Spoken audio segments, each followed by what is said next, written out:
Muraho neza, twongeye kubasuhuza tubifuriza amahoro y'Imana.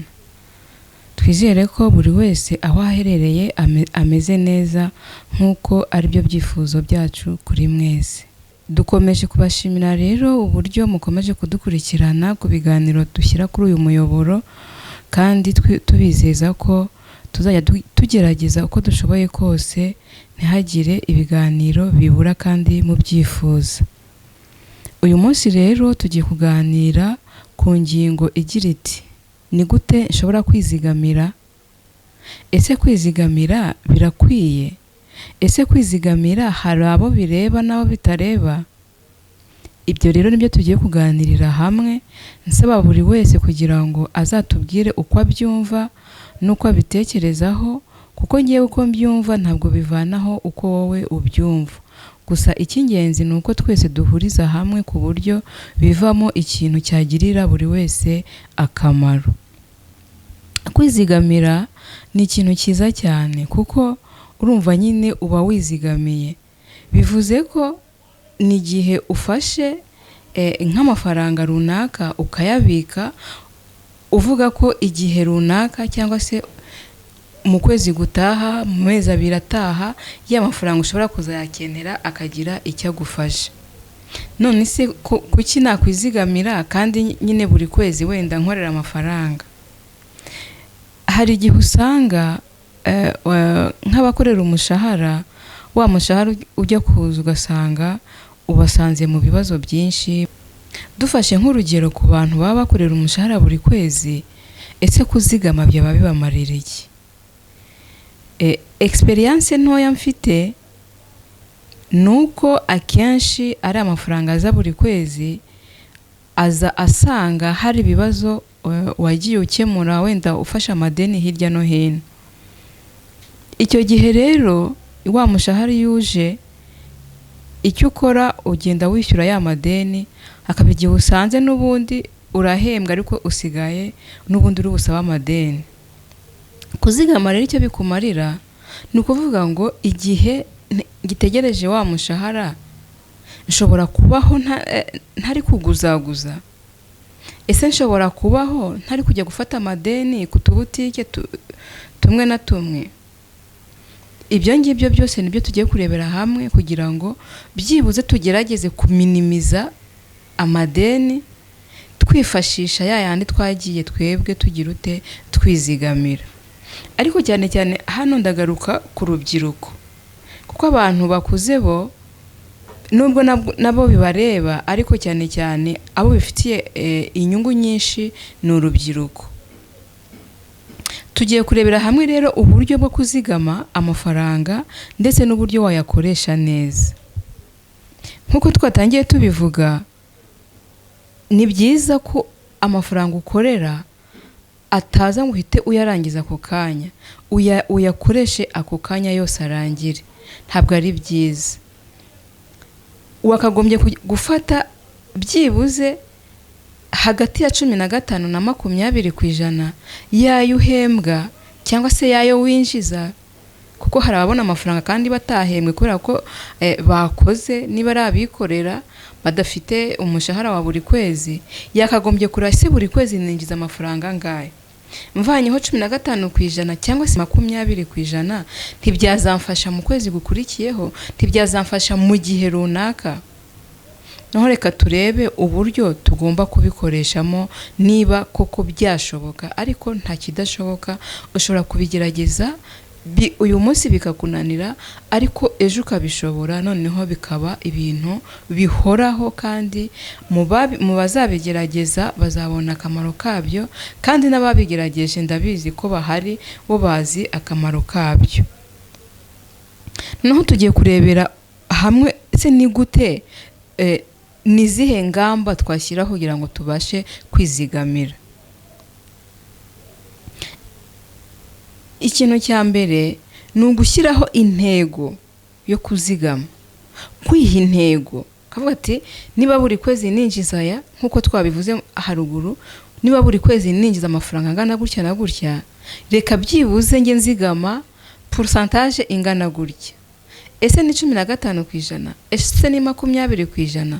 Ushobora no kujya munsi yayo, ntabwo iyo 15 cyangwa 20 ari ihame, ariko bibaye byiza ukazigama 15% cyangwa se 25%, byazatanga umusaruro uruta uko wazigama wenda 10% cyangwa se 8%. Ariko icyo tugambiriye ahangaha ntabwo ari pourcentage, ahubwo tugambiriye kwiha ya ntego yo kugira ngo twizigamire. Wowe se udukurikiye urabyumva ute?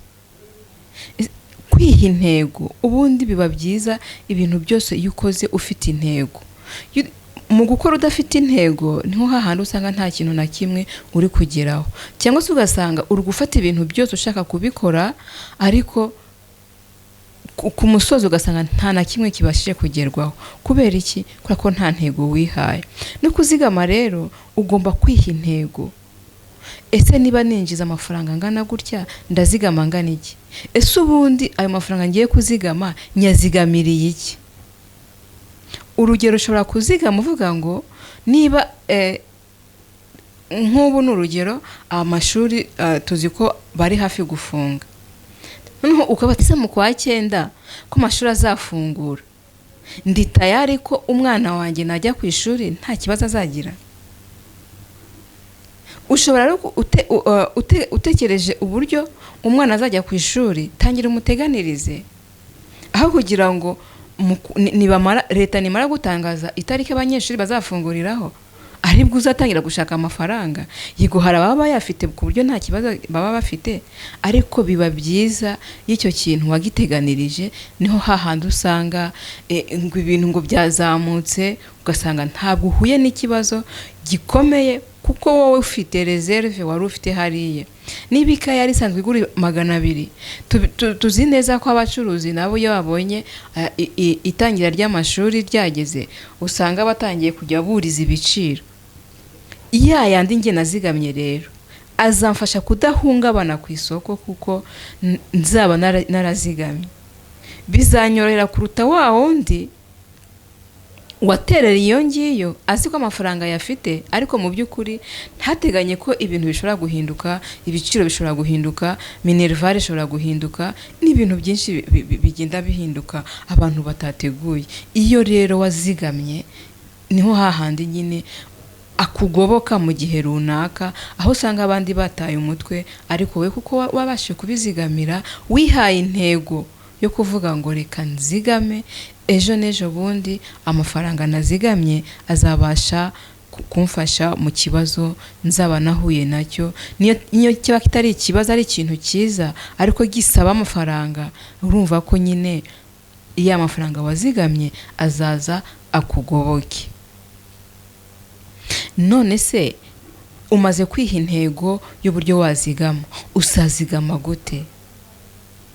Ese ayo mafaranga uzajya uzigama uzajya uyabika he? Uzayabika mu rugo, uzayabika kuri banki, uzayabika he?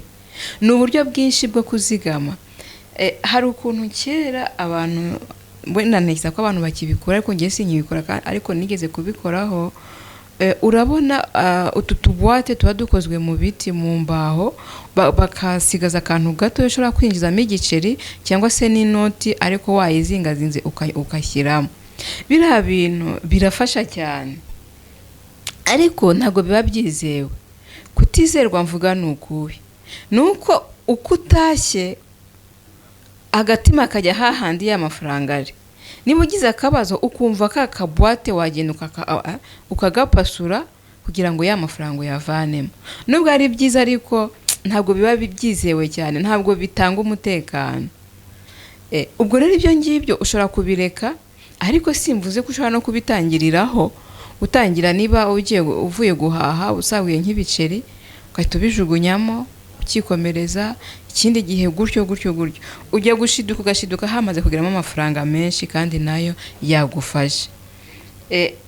Ubundi buryo rero ni ukujya muri banki.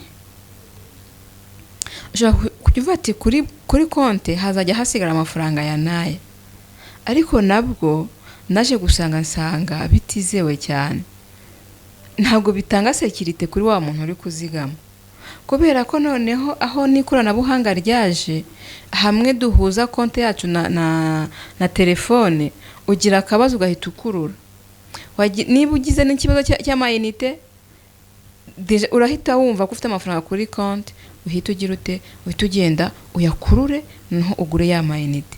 Mu by'ukuri ushobora gutekereza ati n'ubundi amayinite nari nyakeneye, ariko se mu by'ukuri icyo wari uyakenereye cyarutaga kubika ya mafaranga ngo azagufashe mu gihe kizaza.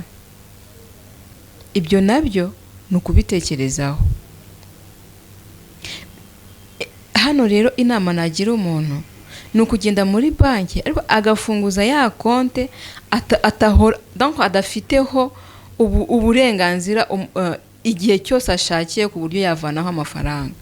Ushobora gufata konte iyo ugiye muri banki ugafunguza konte yo kwizigamira, bakubwira ko byibuze wayiretiraho rimwe mu mezi 3. Urumva ko amafaranga washyizeho byibuze rimwe mu mezi 3 ushobora kuyakenera ugakuraho ukazayasubizaho. Si kimwe nuko uko ushatse amafaranga wagenda ugakurura, uko ushatse amafaranga wagenda ugakurura. Ibyo ngibyo nabyo ubitekerejeho neza bizagufasha kugira ngo wirinde kagatima ko gushaka guhora ukurura amafaranga. Niba ubuze ikarita uhita ukurura kuri banki. Niba wari ugiye kujya ahantu ukabura amafaranga ya tike uhita ukurura kuri banki. Noneho ugasanga na yandi uvuga ko uzabitsa yo kuzigama nayo yakozeho urayakoresheje ukayoberwa ukuntu bigenze. Hano rero inama nakugira nuko wafata banki ugafunguza konte, ariko atari ya konte twita ngo ni konte courant, ahubwo ya konte yo kwizigamira, ya konte utari bukoreho muvuma uko wishakiye. Oya, ya yindi ushobora gukoraho muvuma rimwe mu mezi 3 cyangwa se rimwe mu mezi 6, cyangwa se ugafata kavuga ati byibuze amafaranga nzajya nshyira kuri ya konte nzayakuraho umwaka urangiye. Uribaza niba uhembwa wenda nk'ibihumbi nka 800 cyangwa 500, ugiye ufata 15% yayo ukayashyira kuri konte, umwaka uzarangira umaze kugira amafaranga angana iki? Ese ya mafaranga ntazagira icyo gufasha muri cya gihe ugize ikibazo gitunguranye? Hari igihe umuntu agira ikibazo akitabaza inshuti n'abavandimwe, ariko nabo ugasanga nyine ntabwo bafite bwa bushobozi bwo gufasha. Ariko igihe wizigamiye nyine urabyumva ko nta nubwo wirirwa ujya kuri hahandi hirya no hino ushakisha umuntu uguha amafaranga, uhita ugenda ugahita ufata ya mafaranga ugakemura ikibazo. Noneho ukumva ko urumva ko aho ngaho uba wagize ute, uba warizigamiye, bikagufasha kutanduranya ngo umuntu yanze kuguha amafaranga kandi nawe ubwawe wayabuze. Noneho ikindi wakora ni ukubitsa ako kanya. Kubitsa ako kanya bivuze iki? Niba wahembwe, hita uvanaho ya mafaranga ushaka kwizigamira, uhita uyashyira kuri ya konti. Niba winjije amafaranga kuri babandi bikorera ukabona amafaranga urayabonye, hita ako kanya uvanaho ya mafaranga yo kwizigamira, uhita uyashyira hehe? Uhita uyashyira kuri ya konti wateganije ko uzajya uyashyiraho. Hari ikindi wakora, teganya. Nubwo umuntu adateganya kugira ibibazo, ariko teganya ati byibuze ndamutse ngize ikibazo kiniki aya mafaranga yangoboka. Ibyo byose ni ibintu ugomba guteganya. Ikindi, genzura uburyo ukoreshamo amafaranga mu kwezi. Genzura uburyo ukoresha wa mushahara wawe iyo ukwezi kurangiye bakaguhemba, ese uyakoresha ute? Genzura uburyo ya mafaranga winjije kuri wa muntu wikorera, ese yaje uyakoresha ute? Ibyo byose nibyo bizajya bigufasha kumenya ngo amafaranga yanjye ndayakoresha neza cyangwa se sinyakoresha neza. Hari igihe ubona amafaranga ukiyabona ugahita wumva ushatse kugura ikintu kandi icyo kintu utari waragiteganirije. Yego kirakenewe, ariko se ni ingenzi? Nicyo cy'ingenzi mu byo wari ukeneye muri uko kwezi? hari igihe ushobora gusanga ufashe amafaranga ugiye kuyagura imyenda, kandi mu by'ukuri si imyenda wari ukeneye cyane. noneho wamara kugura ya myenda ugasanga ahubwo nibwo uhuye n'ikibazo gikomeye, kandi ya mafaranga wamaze kuyakoresha. icyo gihe rero icyo bizagufasha ni ukugenzura uburyo ukoresha ya mafaranga yawe uko uyabonye buri kwezi. aha hantu abantu benshi bakunze kuhagirira ikibazo, ukumva ko amafaranga niba mpembwa buri kwezi, ugahita niba nayakoresheje ubwo nyine nta kundi, nzategereza ukundi kwezi kurangire, ubwo cya kintu nari gukora nzagikora mu kundi kwezi. ariko si urumva icyo kintu ari cyo? ubu se tugendeye nko mu kazi dukora ka buri munsi, niba ukorera umushahara wa buri kwezi, ushobora kugenda kubwira umukoresha wawe, yakubwiye ngo aba yaguhaye uburyo akazi kagomba gukorwamo akurikije ibintu byihutirwa. ushobora kumubwira ati reka kino wagize nimero ya mbere tukigire nimero ya 10. ntibishoboka, kuko agenda guha uburyo ibintu bigenda bikurikirana. rero nawe wowe ubwawe uba ugomba kumenya uburyo amafaranga yawe uri bugende uyakoresha. yego nayawe ntawe uyagutegekaho, ariko se uyakoresha gute? niho hahandi usanga wahembwe ariko ukaguma kugira utubazo, ugasanga buri gihe uhorana utudeni twa hato na hato, kandi mu by'ukuri ugasanga iyaba waramenye uburyo ukoresha amafaranga yawe neza, wakwirinda na ya madeni, kuko amadeni ntabwo ari meza. nubwo tuyafata ariko ntabwo ari meza ku buryo umuntu yagira ute yashishikariza umuntu ngo jya ugenda ufata amadeni. oya, wakagombye gufata ideni muri cya gihe ubona ko kuko ariyo solution ya nyuma. ariko igihe ubona ugomba kwevita gufata amadeni, ni ukuri wakagombye kubireka, kuko nta cyiza cy'ideni kibaho. ubwo rero bamwe baravuga ngo none se ko ari ayacu kuki tutayakoresha uko dushaka? ntabwo nkubujije gukoresha amafaranga yawe uko ushaka, ibyo ngibyo ni ibyawe, ariko inama nakugira ni ukujya ureba uburyo uyakoreshamo. ntabwo gukoresha amafaranga uko wishakiye ntabwo ari byo. nubwo ari ayawe, ariko se kuyakoresha uyu munsi agashira, ejo ugahita ukenera ibindi uri bukoresha amafaranga, kandi deja wayamaze. ugiye gutegereza kwa kwezi. ese niba uhembwa kuri 5 ukagera ku 10 amafaranga wayamaze, ngaho rero no guhera ku 10 kugera kuri za tariki 5 bizagenda gute?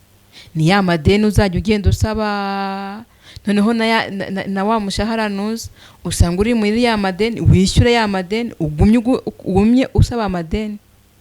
ntabwo ari byiza. twige gukoresha amafaranga uko tuyabonye, tuyakoreshe neza, kandi bizadufasha. ikindi umuntu ashobora ugomba kugenzura kuri wa mushahara uhembwa cyangwa ya mafaranga winjiza, ugomba kugena ukavuga ati byibuze buri kwezi ngomba gukora ibi n'ibi. yego hari igihe hari ikintu cyiza cyihutirwa ugasanga bibaye ngombwa ko ugisimbuza, ariko icyo kintu nyine urumva ko kiba kije kigutunguye. wowe rero shyiraho ingengo y'imari ugomba gukoresha buri kwezi, nubwo haza ibindi bitunguranye nibwo uzicara ukavuga uti ariko reka kino ngisimbuze iki ngiki. ariko niba igihugu kigira budget gikoresha, buri gikorwa cya leta cyaragenewe amafaranga yo gukoresha, hanyuma niba nyuma y'amezi 6 bongera bakicara bagakora revision budgetaire, ese ko niba twaragennye ibi n'ibi, ariko turabona ko hari ikintu cy'ingenzi gisaba amafaranga, kandi amafaranga yacyo yarashize, noneho bo bakicara bati okay, niba iriya tuvuge niba ari ukubaka imihanda, habatereka byibuze amafaranga, niba umuhanda ari wo wihutirwa, reka turebe amafaranga yari kuzagenerwa wenda ingendo runaka, reka tuyagabanye tuyazane wa muhanda wuzure. njyewe ndinde wowe urinde wo kumva ko utagena uburyo ya mafaranga yawe ugomba kuyakoresha buri kwezi. Tugomba kujya twiha intego yo kumenya uburyo dukoresha amafaranga yacu, bizatworohera cyane. Numva rero njyewe ari izo nama nabagira, ariko ntabwo bivuze ko wowe uri kunkurikira nawe ufite uburyo ubyumva. Jya muri komenti umbwire uko ubyumva, noneho turebe ko twahuriza hamwe tukagira ute tukizigamira, tukiga uburyo twizigamira kugira ngo ejo cyangwa ejo bundi niduhura n'ikibazo ntibizabe imbogamizi yo kumva ko twabuze uko dukemura bya bibazo, usange turi kwanduranya ngo inshuti yanjye ntabwo yampaye amafaranga, usange turi kwanduranya ngo umubyeyi ntiyampaye amafaranga, umuvandimwe ntiyampaye amafaranga, kandi twakagombye kwiga uburyo twebwe ubwacu amafaranga duhembwa niyo yaba ari make, ubu ushobora kumenya uburyo uyamanaginga kugira ngo abashe kukugirira akamaro. Nahawe rero nahanjye kugira ngo izi nama tuzikurikize, kandi mbabwije ukuri ko nimuzikurikiza nanjye nkazikurikiza bizatanga umusaruro, kuko ni ibintu nzi neza ko bifasha. Ibyo mbabwira byose narabigerageje kandi byarakunze, namwe nimubigerageze muzaza mumbwira uko bimeze. Murakoze cyane.